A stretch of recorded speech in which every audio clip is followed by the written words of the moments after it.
Gyandeep YouTube channel पर आप सबका स्वागत है। आज मैं आप सबको इस वीडियो में हिंदी साहित्य के प्रगतिवादी युग से 100 महत्वपूर्ण प्रश्नों को कराऊंगी, जो कि मोस्ट इम्पॉर्टेंट है। सभी परीक्षाओं में इससे क्वेश्चन पूछे जाते हैं प्रगतिवादी युग से। तो आप वीडियो को लास्ट तक ज़रूर देखें और वीडियो पसंद आए तो वीडियो को लाइक से सब्सक्राइब करना ना भूलें। मैंने हिंदी साहित्य पर इसी तरह बहुत सारे प्रैक्टिस सेट कराए हैं। अगर आप सारी वीडियो नहीं देख पाए हैं तो प्ले लिस्ट में जाके देख सकते हैं। आज की इस वीडियो में हम हिंदी साहित्य के प्रगतिवादी युग से 100 महत्वपूर्ण प्रश्नों को करेंगे।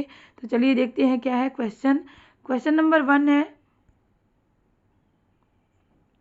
क्वेश्चन नंबर 1 है, हिंदी साहित्य में मार्क्सवादी चेतना की अभिव्यक्ति किस काव्यधारा में देखने को मिलती है? तो ऐसी कौन सी काव्यधारा है जिसमें मार्क्सवादी चेतना की अभिव्यक्ति देखने को मिलती है? तो प्रगतिवादी काव्यधारा में ही मार्क्सवादी चेतना की अभिव्यक्ति देखने को मिलती है। तो यहाँ ऑप्शन ए सही आंसर होगा। क्वेश्चन नंबर 2 है, प्रगतिवाद का समय क्या है? तो प्रगतिवाद का समय, हर एक वाद का समय पूछा जाता है। प्रगतिवाद का समय क्या है? प्रयोगवाद, छायावाद। तो आपको पता होना चाहिए प्रगतिवाद का समय है 1936 से 1943। इंपॉर्टेंट क्वेश्चन है, कई बार एग्जाम में पूछा जा चुका है कि प्रगतिवाद का समय क्या है? 1936 से 1943 ईस्वी। क्वेश्चन नंबर 3 है, प्रगतिशील लेखक संघ का प्रथम अधिवेशन कब हुआ था? तो प्रगतिशील लेखक संघ का अधिवेशन कब हुआ था? 1936 ईस्वी में हुआ था। कब हुआ था? 1936 ईस्वी में। क्वेश्चन नंबर 4 है, प्रगतिशील लेखक संघ की प्रथम अध्यक्षता किसने की थी? तो ये भी इंपॉर्टेंट क्वेश्चन है। प्रगतिशील लेखक संघ की जो स्थापना हुई थी, इसकी अध्यक्षता किसने की थी? तो इसकी अध्यक्षता मुंशी प्रेमचंद जी ने की थी। ऑप्शन सी सही आंसर होगा। क्वेश्चन नंबर 5 है, प्रगतिशील लेखक संघ की स्थापना, देखिए स्थापना लंदन में किसके प्रयत्न से हुई थी? तो प्रगतिशील लेखक की स्थापना किसने की थी? ऐसे भी क्वेश्चन पूछे जाते हैं। और कहाँ पे हुई थी? लंदन में हुई थी। किसके प्रयत्न से हुई थी? मुल्कराज आनंद और सज्जाद जाहिर के प्रयत्न से हुई थी। क्वेश्चन नंबर 6 है, प्रगतिवाद के जन्म में किसका योगदान नहीं है? प्रगतिवाद का जन्म जो है इसमें किसका योगदान नहीं है? तो यहाँ पे कौन सा ऑप्शन सही नहीं है प्रगतिवाद के जन्म के योगदान के संदर्भ में? तो छायावादी, रोमानियत एवं प्लानवादी प्रवृत्ति तो है। बी है प्रगतिशील लेखक संघ की स्थापना, ए भी इसका भी योगदान है। और मार्क्सवादी के प्रभाव का भी योगदान है, लेकिन अस्तित्ववादी प्रभाव का योगदान नहीं है किसमें? प्रगतिवाद के जन्म में। क्वेश्चन नंबर 7 है, प्रगतिवादी के संबंध में कौन सा कथन सही नहीं है? देखिए यहाँ पे पूछा जा रहा है कौन सा कथन सही नहीं है। तो प्रगतिवाद में सामाजिकता का आग्रह है, ये सही है। प्रगतिवाद का आधार द्वंद्वात्मक भौतिकवाद है, ये भी सही है। प्रगतिवाद पूंजीवाद का पक्षधर है, ये सही नहीं है। प्रगतिवाद जो है पूंजीवाद का विरोध है और विरोधी है। और ऑप्शन डी है, प्रगतिवाद में निम्न वर्ग का चित्रण किया गया। ऑप्शन डी भी सही है, बी भी सही है और ए भी सही है, लेकिन सी जो है सही नहीं है। और क्वेश्चन में आपका पूछा भी जा रहा है कि कौन सा कथन सही नहीं है, तो आपको कौन सा कथन सही नहीं है उसी पर टिक करना है। क्वेश्चन नंबर 8 है, प्रगतिवाद की विरोधी पत्रिका कौन सी है? ऐसी कौन सी पत्रिका है जो प्रगतिवाद की विरोधी है? प्रगतिवाद की विरोधी पत्रिका है तो विशाल भारत, परिमल और विचार, ये तीनों पत्रिका जो है प्रगतिवाद की विरोधी पत्रिका है। तो यहाँ पे ऑप्शन डी उपर्युक्त सही है, आंसर सही होगा। क्वेश्चन नंबर 9 है, नागार्जुन ने अपनी किस कविता में अन्न के अभाव में मानव जीवन की यथार्थ मार्मिक परिस्थिति का चित्रण किया है? तो नागार्जुन की कौन सी कविता है जिसमें अन्न के अभाव में मानव जीवन की यथार्थ मार्मिक परिस्थिति का चित्रण किया गया है? तो अकाल और उसके बाद जो इनकी कविता है किसकी? नागार्जुन में अकाल के बाद अन्न के अभाव में मानव जीवन की जो यथार्थ मार्मिक परिस्थिति का चित्रण किसने किया है? नागार्जुन ने किया है। किसमें किया है? अकाल और उसके बाद कविता में किया है। तो ऑप्शन बी सही आंसर होगा। क्वेश्चन नंबर 10 है, यह किस कवि की घोषणा है कि जागृत युग के स्वप्न फूलों से नहीं चिंगारियों से सजाए जाते हैं? तो ये घोषणा किस कवि की है कि जागृत युग के जो स्वप्न हैं फूलों से नहीं बल्कि चिंगारियों से सजाए जाते हैं? यह घोषणा रामधारी सिंह दिनकर की द्वारा कही गई घोषणा है। ऑप्शन ए सही आंसर होगा। क्वेश्चन नंबर 11 है, प्रगतिवादी काव्यधारा के प्रतिनिधि कवि है कौन है? हर एक काव्यधारा के प्रतिनिधि कवि होते हैं। तो प्रगतिवादी काव्यधारा के प्रतिनिधि कवि कौन है? तो प्रगतिवादी काव्यधारा के प्रतिनिधि कवि नागार्जुन है। इंपॉर्टेंट क्वेश्चन है, नोट कर लीजिएगा। और वीडियो को लाइक से सब्सक्राइब करना ना भूलिएगा अगर वीडियो पसंद आए तो। क्वेश्चन नंबर 12 है, बाबा नागार्जुन की कविताएं पढ़ते हुए मुझे लगता है कि बाबा की संपूर्ण काव्य संसार में से केवल आकार और उसके बाद कविता शेष रह जाए, तब भी इस अकेली कविता के बल पर बाबा कवि के रूप में कालजयी बने रहेंगे, बिल्कुल वैसे ही जैसे निराला व तोड़ती पत्थर के लिए। तो यह नागार्जुन के संदर्भ में कहा गया कथन है। और किसने कहा है? तो जीवन सिंह ने कथन कहा है। किसके संबंध में? नागार्जुन के संबंध में कहा है कि अगर उनकी सारी काव्य संसार में उनके केवल आकार, उनके बाद कविता ही शेष रह जाए, तो भी वो कवि के रूप में कालजयी रहेंगे, जैसे कि निराला की तोड़ती पत्थर कविता के लिए निराला कालजयी बने हैं। क्वेश्चन नंबर 13 है, लटक रही तलवार रात दिन इस गर्दन पर, बेकारी की लाचारी की बीमारी की। तो ये काव्य पंक्तियाँ जो है किस कवि की हैं? तो ये काव्य पंक्तियाँ नागार्जुन की है। इंपॉर्टेंट काव्य पंक्ति है। क्वेश्चन नंबर 14 है, सत्ता और शासन के विरोध में लिखी गई कविता कौन सी है? तो नागार्जुन की कविता लिखी गई है। कौन सी कविता? सत्ता और शासन के विरोध में कौन सी कविता लिखी गई है? शासन की बंदूक, जो कि सत्ता और शासन के विरोध में लिखी गई नागार्जुन की कविता है। क्वेश्चन नंबर 15 है, नागार्जुन के संबंध में कौन सा कथन असत्य है? देखिए यहाँ पे असत्य पूछा जा रहा है, तो जो कथन असत्य है उसी पे टिक करना है। तो नागार्जुन एक प्रगतिवादी विचारधारा के कवि लेखक है, तो ये कथन सत्य है, इसको टिक नहीं करना है। कवि की हैसियत से प्रगतिशील और एक हद तक प्रयोगशील भी है, ये भी सही है।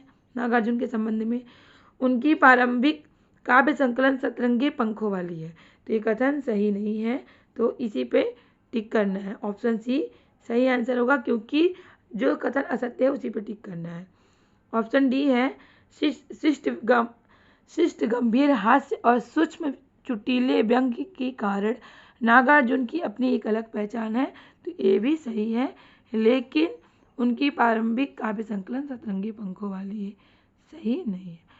क्वेश्चन नंबर 16 है, स्वाधीनता संग्राम के दिनों में जैसे अनेक प्रकार के राष्ट्रगान, प्रभाती और उद्बोधन गीत मुखर शैली में लिखे गए थे, वैसे ही स्वतंत्र भारत के विभिन्न आंदोलनों के लिए गीत और कविताएं नागार्जुन ने लिखी हैं। नागार्जुन के संबंध में यह कथन किस कवि का है? तो यह कथन रामस्वरूप चतुर्वेदी जी का है। क्वेश्चन नंबर 17 है, निम्नलिखित में से कौन प्रगतिवादी काव्यधारा के कवि नहीं है? तो कौन है जो कि प्रगतिवादी काव्यधारा के कवि नहीं है? तो गजानन माधव मुक्तिबोध प्रगतिवादी विचारधारा के कवि हैं। शिवमंगल सिंह सुमन भी हैं, रांगे राघव है। तो केदारनाथ सिंह जो है प्रगतिवादी विचारधारा के कवि, काव्यधारा के कवि नहीं है। क्वेश्चन नंबर 18 है, निम्नलिखित में से किसने प्रगतिवादी शब्द का प्रयोग 1942 ईस्वी में सबसे पहले किया था? तो प्रगतिवादी शब्द का प्रयोग सबसे पहले किसने किया था, कब किया था? क्वेश्चन पूछे जाते हैं। तो सबसे पहले किसने किया था? गजानन माधव मुक्तिबोध ने किया था। और कब किया था? 1942 ईस्वी में किया था। तो ऑप्शन डी सही आंसर होगा। क्वेश्चन नंबर 19 है, निम्नलिखित में से असुमेलित विकल्प का चयन करें। तो असुमेलित विकल्प क्या है? यहाँ पे प्रगतिशील लेखक की स्थापना 1935 ईस्वी में पेरिस के A.M. फास्टर ने की थी, सही है। ऑप्शन बी है, भारतीय प्रगतिशील लेखक की स्थापना 1936 ईस्वी में लंदन में मुल्कराज आनंद और सज्जाद जाहिर ने की थी, ये भी सही है। अखिल भारतीय प्रगतिशील लेखक की स्थापना अखिल भारतीय प्रगतिशील लेखक संघ के प्रथम अधिवेशन की अध्यक्षता मुंशी प्रेमचंद जी ने की थी, ये भी सही है। भारतीय प्रगतिशील लेखक संघ के दूसरे अधिवेशन की अध्यक्षता रविन्द्रनाथ टैगोर ने की थी, ये सही नहीं है। दूसरे अधिवेशन की अध्यक्षता भी किसने की थी? मुंशी प्रेमचंद जी ने की थी। तो यहाँ पे पूछा जा रहा है कौन सा कथन सही नहीं है, तो ऑप्शन डी होगा। क्वेश्चन नंबर 20 है, नागार्जुन ने अपनी किस कविता में मिथिला के एक पिछड़े इलाके के शैक्षणिक परिवेश का चित्रण किया है? तो नागार्जुन की ऐसी कौन सी कविता है जिसमें इन्होंने मिथिला के एक पिछड़े ग्रामीण इलाके के शैक्षणिक परिवेश का चित्रण किया है? तो दुखरन मास्टर जो इनकी कविता है, इसी कविता में इन्होंने मिथिला के एक शैक्षणिक परिवेश का चित्रण किया है, पिछड़े ग्रामीण इलाके के शैक्षणिक परिवेश का चित्रण किया है। क्वेश्चन नंबर 21 है, प्रगतिशील लेखक संघ का अध्यक्ष कौन नहीं है? तो रविन्द्रनाथ टैगोर भी अध्यक्ष थे, जवाहरलाल नेहरू भी थे, प्रेमचंद जी थे, लेकिन नरेश मेहता जो है प्रगतिशील लेखक संघ के अध्यक्ष नहीं है। क्वेश्चन नंबर 22 है, प्रगतिवाद में क्या नहीं मिलता है? निम्न वर्ग शोषित का चित्रण है, तो सही है। वास्तविक कला एवं यथार्थ का चित्रण है, भी सही है। क्रांति का प्रभाव, क्रांति की भावना है, भी सही है। लेकिन कल्पना की प्रचुरता जो है प्रगतिवाद में नहीं मिलता है। ऑप्शन बी सही आंसर होगा। क्वेश्चन नंबर 23 है, प्रगतिवाद विभ्रम है, कथन किसका है? प्रगतिवाद विभ्रम है, कथन डॉक्टर जगदीश गुप्त का है।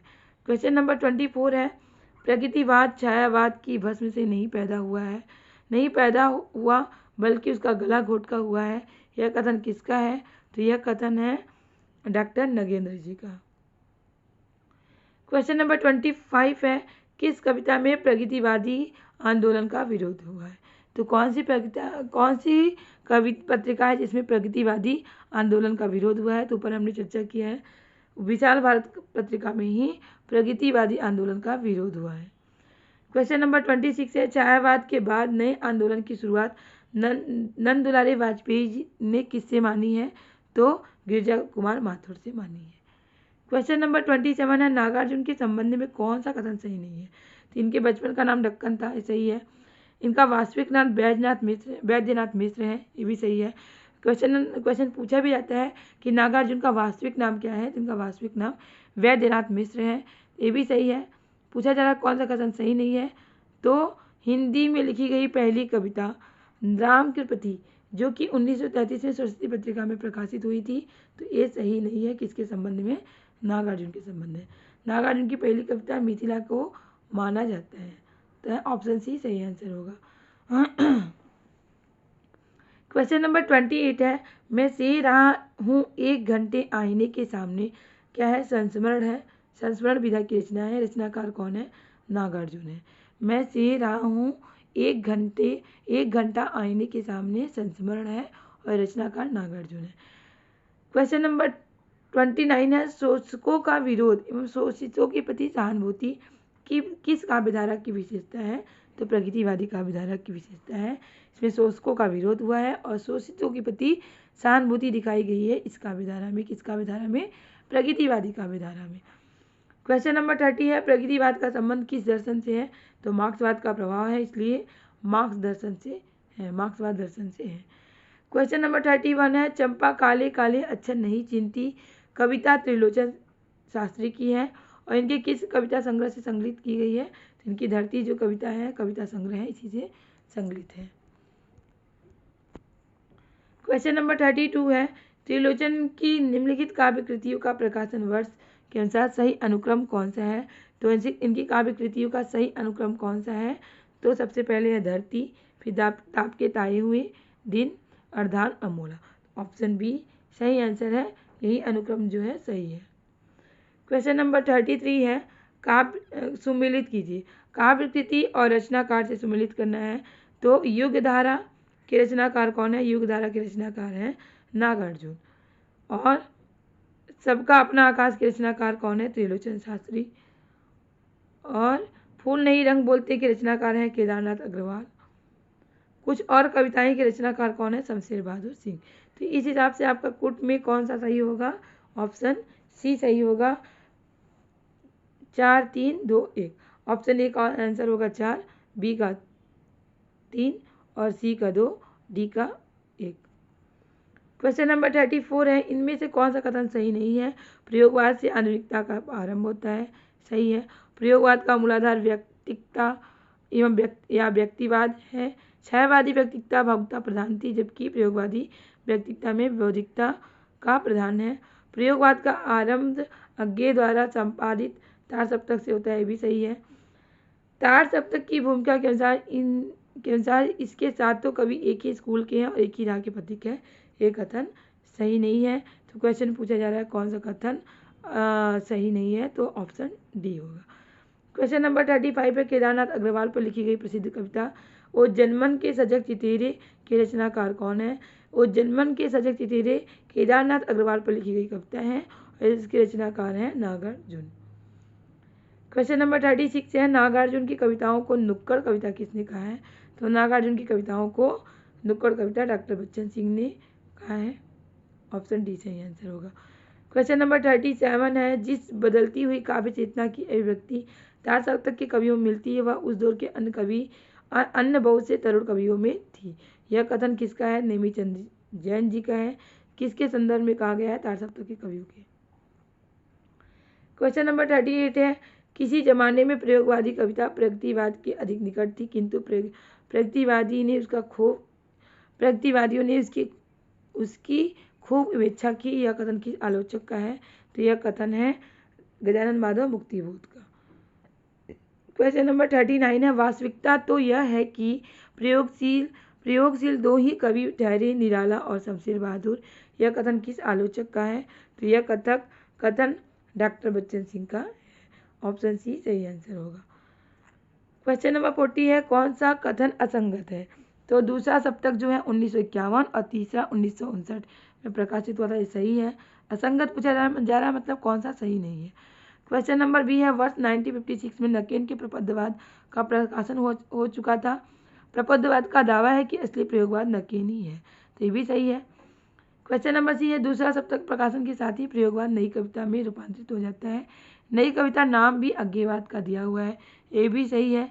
क्वेश्चन नंबर डी है, ऑप्शन डी है, वर्ष 1960 में चौथा सप्तक का प्रकाशन हुआ। इसके कवियों का नाम कीर्ति चौधरी, व्याग नारायण, केदारनाथ सिंह, कुंवर नारायण, विजय देव नारायण शाही और दयाल सक्सेना बसैन। तो ऑप्शन डी सही आंसर नहीं है, तो असंगत पूछा जा रहा था, ऑप्शन डी होगा। क्वेश्चन नंबर 41 है, और जनमन के सजग चितेरे किस कवि पर लिखी गई है? तो केदारनाथ अग्रवाल पर लिखी गई कविता है। और किसकी कविता है? नागार्जुन की कविता है। क्वेश्चन नंबर 42 है, प्रगतिवादी में कवि हृदय केदारनाथ अग्रवाल है। कथन किसका है? तो रामस्वरूप चतुर्वेदी का कथन है कि प्रगतिवादी में कवि हृदय केदारनाथ अग्रवाल है। क्वेश्चन नंबर 43 है, हिंदी में व्यंग या तो निराला ने लिखा या नागार्जुन और केदारनाथ ने। तो यह कथन किसका है? तो डॉक्टर नंवर सिंह का कथन है कि हिंदी में व्यंग या तो निराला ने लिखा या नागार्जुन और केदार ने। क्वेश्चन नंबर 44 है, भारतेंदु और बाल मुकुंद गुप्त ने हमारे साहित्य में जो व्यंग और जिंदा दिली पैदा की, नागार्जुन उसका समर्थ प्रतिनिधि है। यह कथन किसका है? तो यह कथन डॉक्टर रामविलास शर्मा का है। क्वेश्चन नंबर 45 है, नागार्जुन ऐसे साहित्यकार हैं जो अभाव में ही जन्मे और पीड़ित वर्ग के शासन को इन्होंने स्वयं झेला। तो यह कथन किसका है? यह कथन डॉक्टर हरिनारायण मिश्र जी का है। क्वेश्चन नंबर 46 है, एक हथौड़ा वाला घर में और किसकी पंक्ति है? तो डॉक्टर केदारनाथ अग्रवाल की। क्वेश्चन नंबर 47 है, नागार्जुन की प्रसिद्ध लंबी कविता हरिजन गाथा उनके किस कविता संग्रह में संग्रहित है? तो हरिजन गाथा किसकी लंबी कविता है? नागार्जुन की। और किस कविता संग्रह में संग्रहित है? तो खिचड़ी विप्लव देखा हमने कविता संग्रह में संकलित है। खिचड़ी विप्लव देखा हमने किसकी कविता संग्रह है? तो नागार्जुन की। क्वेश्चन नंबर 48 है, निम्न में से प्रगतिवाद के संबंध में कौन सा बिंदु गलत है? तो प्रगतिवाद के संबंध में कौन सा बिंदु गलत है? स्थूल सौंदर्य के स्थान पर सूक्ष्म वायवी सौंदर्य का चित्रण, ये सही नहीं है। क्वेश्चन नंबर 49 है, नागार्जुन किस काव्यधारा के कवि हैं? तो हमने ऊपर ही चर्चा किया, नागार्जुन प्रगतिवादी काव्यधारा के कवि हैं और प्रगतिवादी काव्यधारा के प्रतिनिधि कवि माने जाते हैं। तो ऑप्शन बी सही आंसर होगा। क्वेश्चन नंबर 50 है, युगधारा काव्यकृति के रचनाकार कौन है? तो युगधारा काव्यकृति के रचनाकार है नागार्जुन। तो टोटल 50 क्वेश्चन प्रगतिवादी पे हो गए और आगे क्वेश्चन हम दूसरी वीडियो पे कराएंगे। 100 क्वेश्चन है टोटल प्रगतिवादी युग पर। तो उम्मीद है कि आपको वीडियो जरूर पसंद आया होगा। वीडियो पसंद आए तो वीडियो को लाइक से सब्सक्राइब करना ना भूलें, क्योंकि आपका लाइक से सब्सक्राइब ही हमें मोटिवेट करता है इस तरह के क्वेश्चन, इस तरह के टॉपिक लाने के लिए, जिससे आपकी अच्छी तैयारी हो सके और आप अपने एग्जाम में सफल हो सके। इसी तरह के क्वेश्चन, इसी तरह के टॉपिक की तैयारी करने के लिए हमारे चैनल से जुड़े रहें। तब तक के लिए मिलते हैं नेक्स्ट क्लास में। बाय।